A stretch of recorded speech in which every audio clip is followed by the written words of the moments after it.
இன்னைக்கு ஈவினிங் செல்வா பால் வாங்க கடைக்கு போகும்போது நம்ம சப்ஸ்கிரைப் செம்போன் சிஸ்டர் கேட்டாங்களா, நான் உங்களை வீடியோவில் பார்ப்பேன் அப்படின்னு. செல்வாவுக்கு ஒரே குஷியாயிருச்சு, வந்து ரொம்ப ஹாப்பியாக சொல்லிட்டு இருந்தா. எனக்கும் ரொம்பவே ஹாப்பி.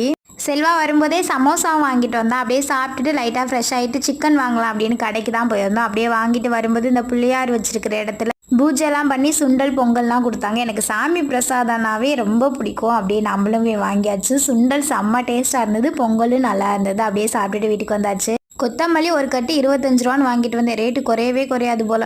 மேரேஜ் அப்போ அம்மா எனக்கு கொடுத்த முக்காசி திங்ஸ் நாங்கள் இன்னும் எடுத்து யூஸ் பண்ணவே இல்லை. இன்னைக்கு தான் இந்த நான்ஸ்டிக் தவா எடுத்து யூஸ் பண்ணலாம் அப்படின்னு எடுத்துட்டு இருந்தேன். நான்வெஜ்னாலே என் செல்ல புருஷன் சமையல் தான், நமக்கு ஒரே ஜாலி தான். ஒன் சைடு செல்வாக்கு மட்டும் தான் சாப்பாடு, ஏன்னா எனக்கு மாவு இருந்துதான் நான் தனியாக தோசை ஊற்றிக்கிறேன்னு சொல்லிட்டு நல்லா தான் சமைச்சிட்டு இருப்பா. திடீர்னு ஃபோன் வந்து அப்படியே எஸ்கேப் ஆயிடுவா, மறுபடியும் விட்டதுலேருந்து சமைப்பான். செல்வா சமைச்சா நம்மளை டென்ஷன் ஆகிட்டே தான் இருப்பான். ஏன்னா எல்லாமே அவன் கண்ணுக்கு முன்னாடி தான் இருக்கும். பட் கண்ணு தெரியாத மாதிரியே எங்கே இருக்குன்னு தேடிட்டே இருப்பான். பாப்பா இன்னைக்கு சூப்பராகவே சமைச்சிருந்தா.